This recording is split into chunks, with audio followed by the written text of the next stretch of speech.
extremely well this evening, and I hope you're in the mood for some scary stories. Now, it's raining currently. I don't know if you'll be able to hear. Hopefully that won't bother you, and hopefully it will add to the atmosphere. Now, tonight we're going to be doing just a bit of a random compilation of creepy encounters from Reddit. Got some really good ones for you tonight. So sit back, relax, get comfortable, get cozy, and get ready to be spooked. Now, with that being said, and of course, as always, without any further ado, let's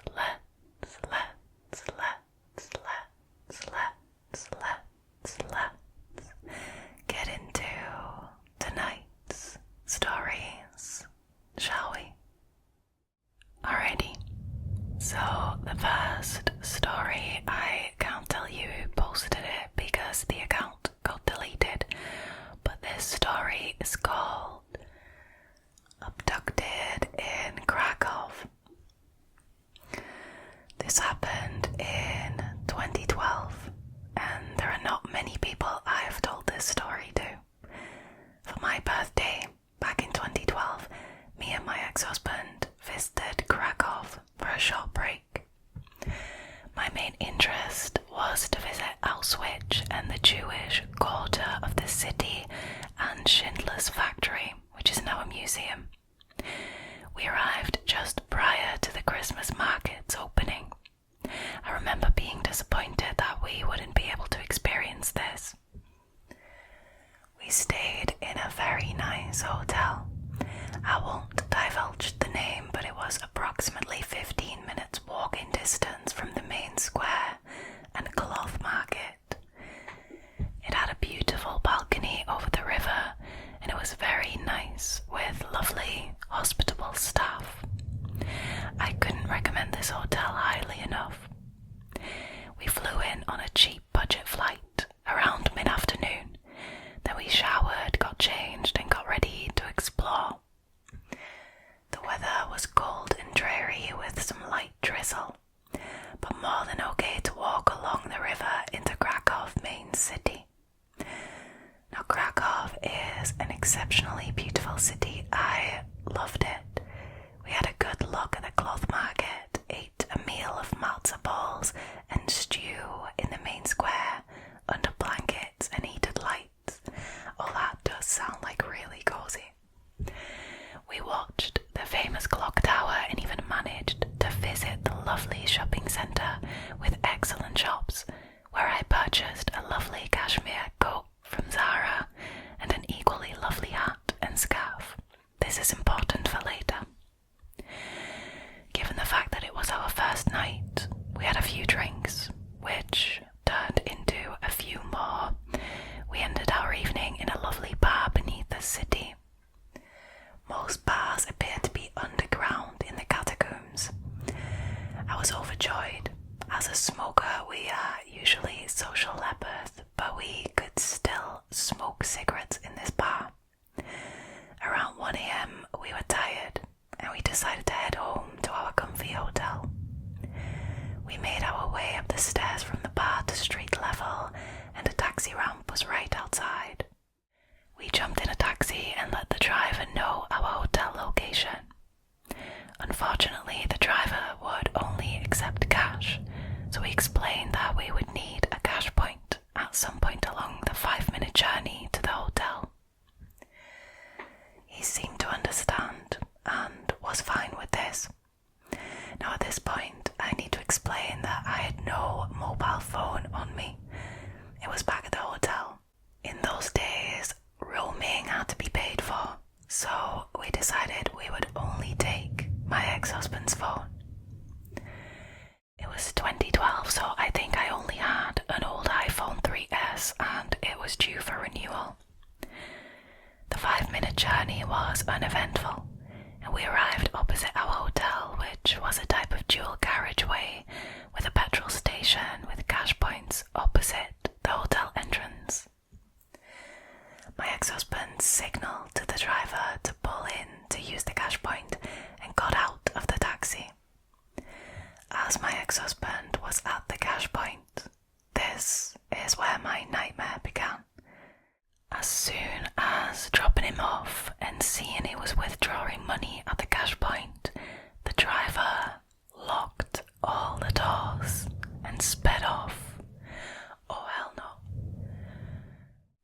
was in the back seat with several shopping bags and had no idea what was going on.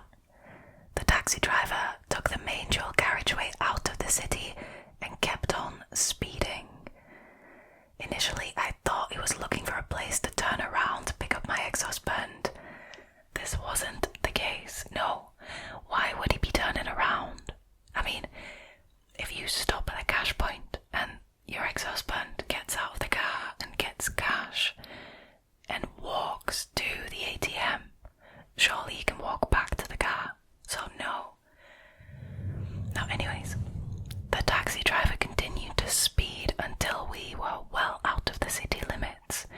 He spoke no English. I asked him if he wanted money.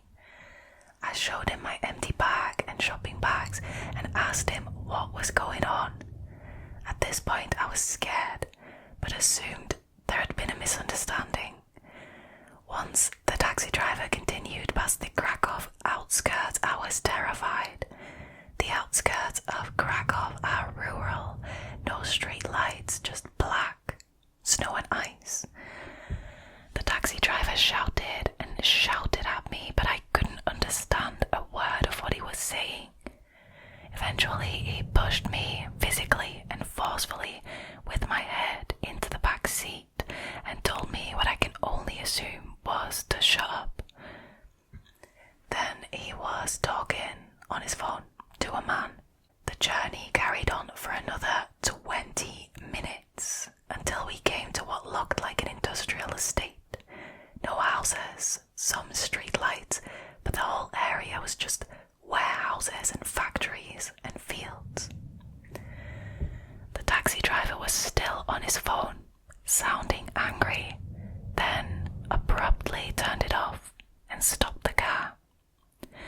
At this point I was terrified.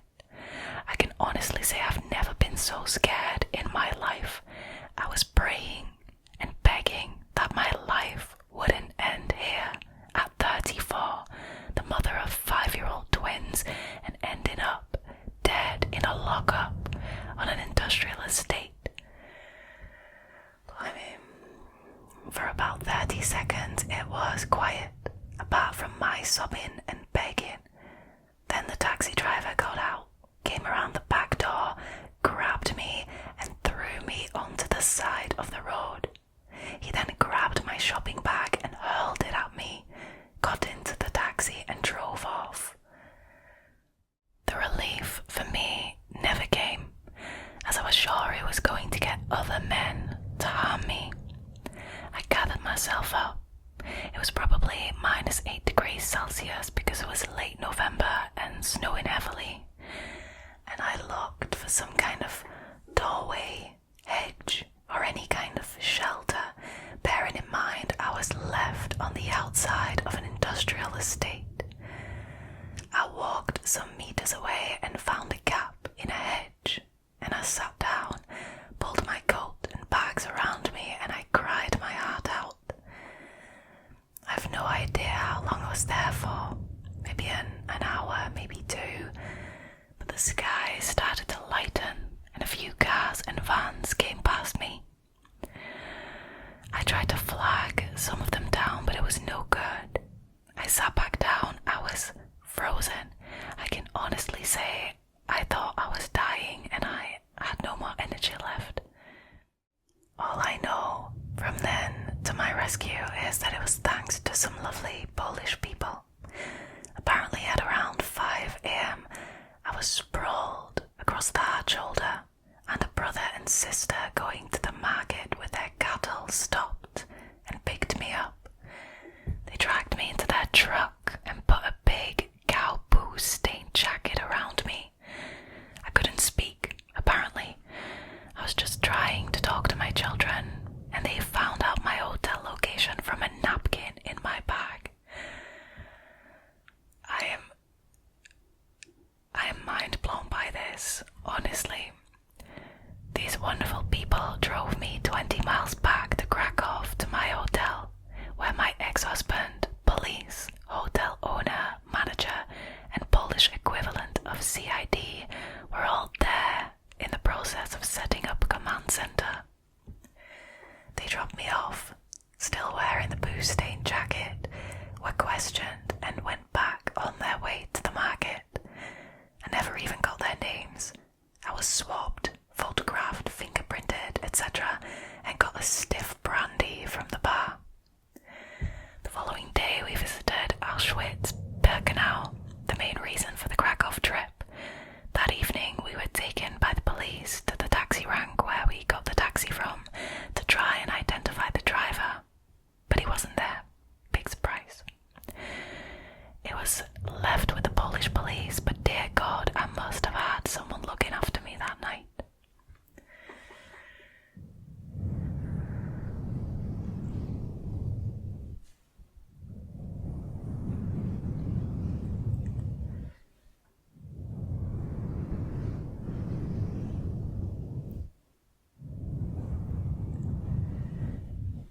This story completely blows my mind. Like, this is almost a script for a film, right?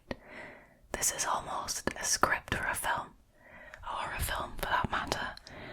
Jesus, like that is, can you imagine going through something so dramatic, right?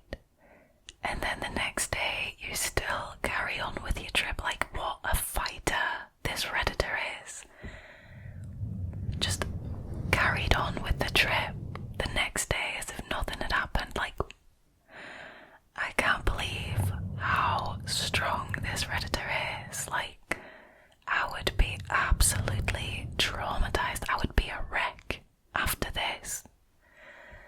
Thank God for those people, the brother and sister going to the market and spotting the Redditor on the hard shoulder. That is insane. That is insane. I'm disappointed that this taxi driver never got caught, or at least not that the Redditor knows of, right? Because clearly there is something extremely shady going on there. He was on the phone with another man. I wonder whether he was getting mad because maybe the other men were backing out of the agreement or something. Like, clearly the Redditor was supposed to be dropped off somewhere, but instead got dumped on the side of the road. Wow. This is, to say it is nightmare fuel is an understatement. This is insane.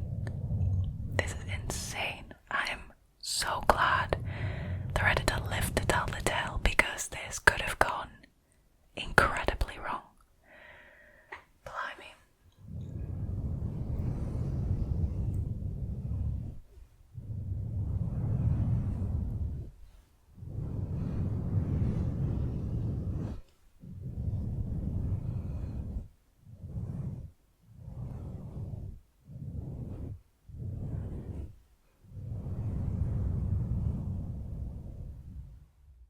Alrighty, moving on to the next story, which was originally posted by a Redditor called Crimson Heart 092.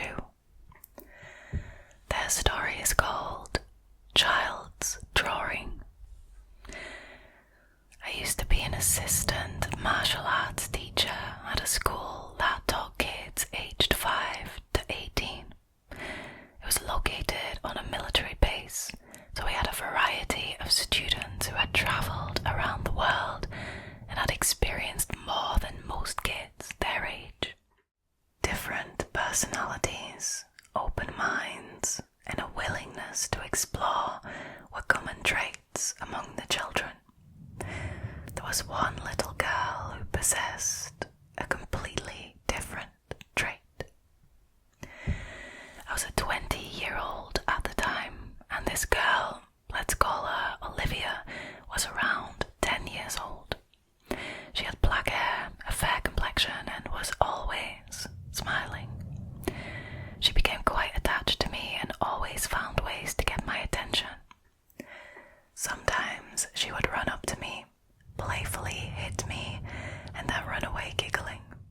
Other times she would misbehave in class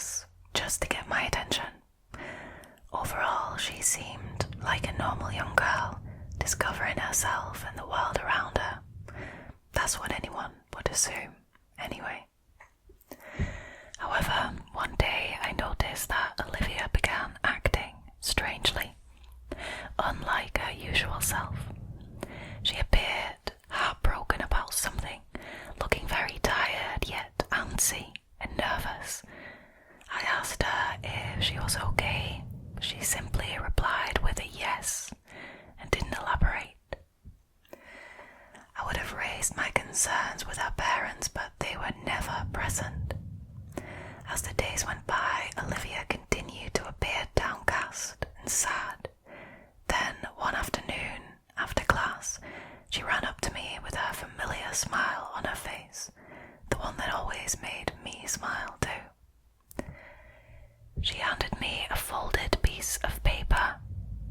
"What is this?" I asked, starting to unfold it. "I drew it for you," Olivia said with a smile and giggling. As soon as I saw what she had drawn, shock instantly coursed through me, leaving me at a loss for words. A chill ran up my spine and my hands trembled. It was a crude drawing of me, dressed in my martial arts uniform, with Olivia depicted stabbing me with a kitchen knife. Multiple stab wounds on my body were oozing blood, which also covered Olivia and the knife she held. Strangely, both of us were smiling in the drawing.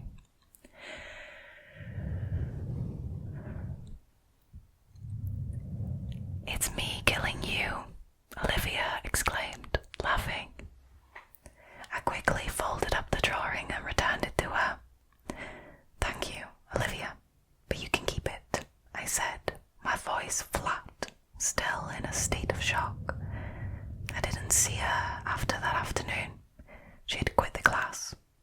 Deep down, I felt relieved that she had decided to quit. Even though Olivia had left, her impact remained. I was left grappling with unease that refused to subside. The image of her drawing was etched into my mind, an eerie reminder of the complex emotions children can harbor. I don't know where Olivia may be now in life. She would be the age I was at the time she handed me that drawing. I hope she's a healthy young woman, mentally sound, and living a good life. I only hope that the drawing was a single occurrence with Olivia and no one else had to experience such a disturbing situation like I did that afternoon.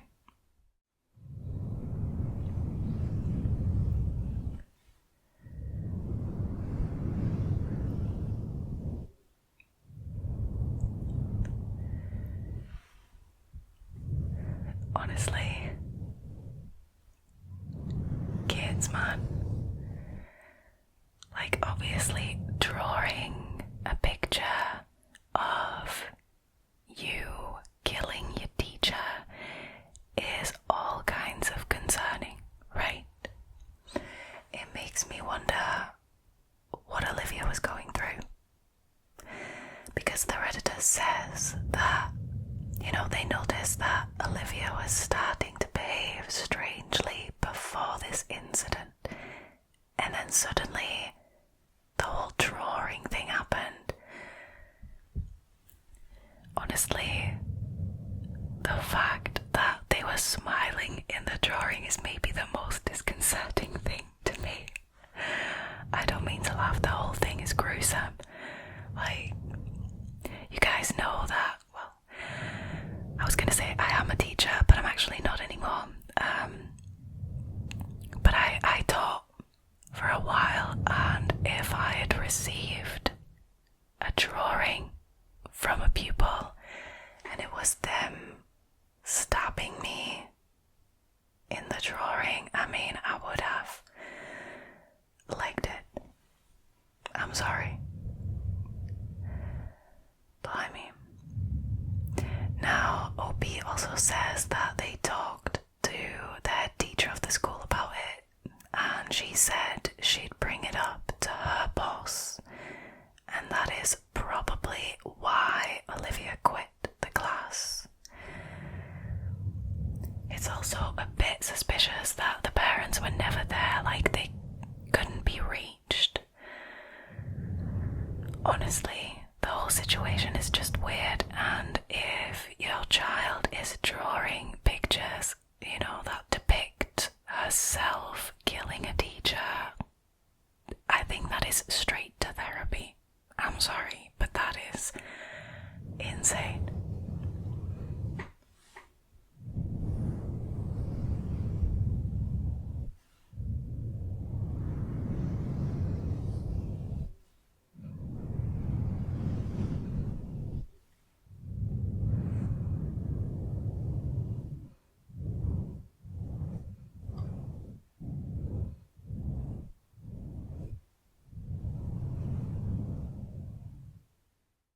Alrighty, moving on to the next story, which was originally posted by a Reddit user called Snooze Sketches 6229.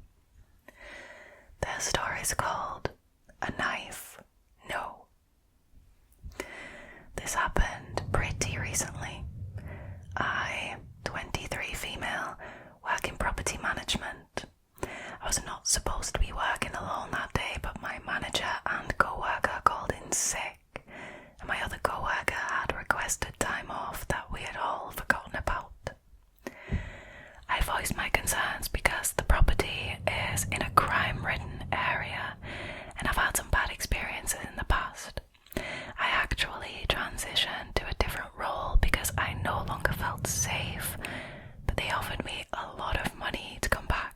So I did.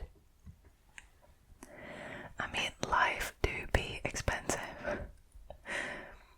The front doors stay unlocked during business hours, so literally anybody could walk in.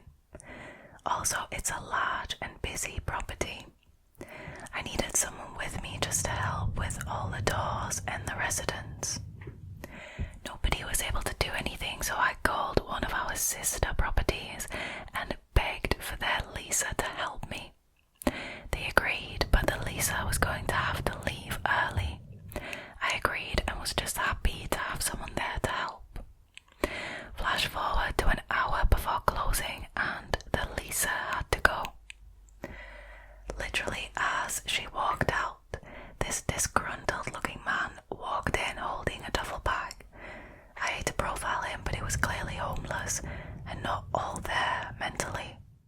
He walked up to me and handed me his ID. I asked how I could help him, and all he could say was, "You don't respect veterans." I asked again how I could help him, and he couldn't give me a straight answer. I was getting fed up when the co-worker who had requested the day off happened to come in just to say hi. I always find it a bit weird when people do that, like when you have a day off, stay away from work, right? But actually in this instance it was very lucky. Now my co-worker instantly knew something was off, so he came over to investigate. The homeless guy didn't like my co-worker asking him all these questions, so he opened up his duffel bag and started sorting through it. He pulled out a piece of women's lingerie and threw it on my desk. "Here, have a bra." Then he pulled out a box, and in that box was an SD card. He was trying to put it into my computer, and I told him not to do that. He listened to me but proceeded to rummage through his bag. He seemed very irritated because we kept telling him, "If you can't tell us how we can help you, then you need to leave." At this point, I'm getting scared that he's going to pull out a gun or something,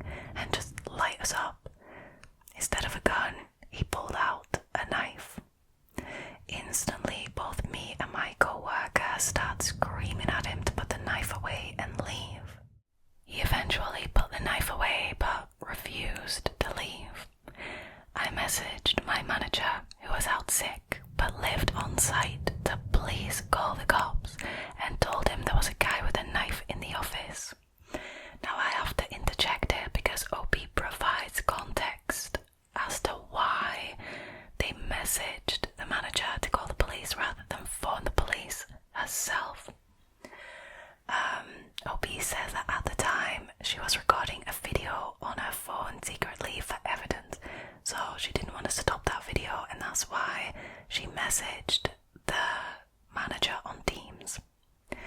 Anyways, moving on. My co-worker who was with me didn't physically force him out, but he guided him out by walking towards him and making himself look threatening. You know, that's what you do with wild animals, like you make yourself look bigger than you are, so that they're scared of you. Finally, the dude leaves, and we immediately lock the doors. He kept trying to come back in and was gussing up a storm outside. Eventually, he made his way to the convenience store that is attached to the building. Within 30 seconds of him going in, about 4 squad cars pulled up. We pointed at the store and they ran in there. The guy got aggressive with the police, so they ended up detaining him. I told the police to look in his bag for the knife, and they found it.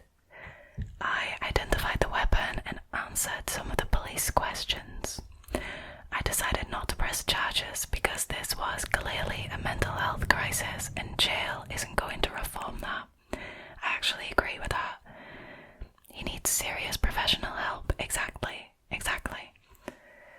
The DA pressed charges on my behalf and the court granted me a protection order. It's probably also smart. They also let him go without bail. The last update I got was that he didn't show up to his court hearing, and now there is a warrant out for his arrest. I wonder why. Shaking my head. I've not seen him since the event took place, and that's all I really care about. I can understand that.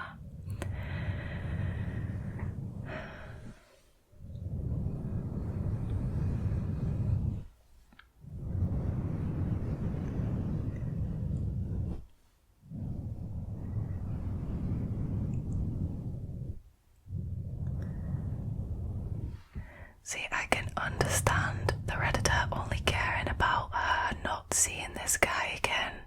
I understand that. But at the same time, like, if this guy was having a mental crisis, if he doesn't get the professional help that he needs, he may well continue to be a danger to himself and to others. So I think it's kind of important that something gets done about this. Honestly though, I feel like there should be some kind of panic button that can be easily pressed and that's hidden for when there's a situation like this, so you don't have to resort to having to message your manager on Teams to please phone the police. Like, just a button under the counter that immediately alerts the authorities. Or is that something that only happens in films? Because if it is, it really should be a thing in real life. I honestly can't imagine going through that. I mean, you're just doing your job and suddenly somebody comes in telling you that you don't respect veterans, starting to pull out lingerie, SD cards and all sorts of random things, and then a knife. No thank you. No thank you. Well, I mean, wow.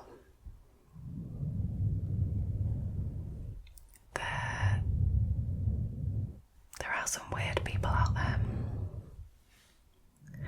I mean, clearly this guy needs help though. Clearly he needs help, and I hope he will get the help that he needs.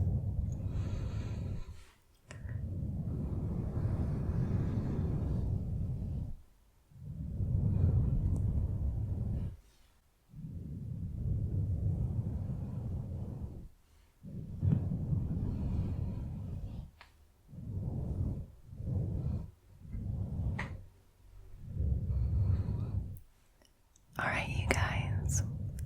Sadly, that was it for tonight's scary stories. I hope you enjoyed tonight's episode. If you did, and you haven't already, please consider subscribing to the channel, liking this video, and leaving a comment down below. It really helps. Thank you guys so much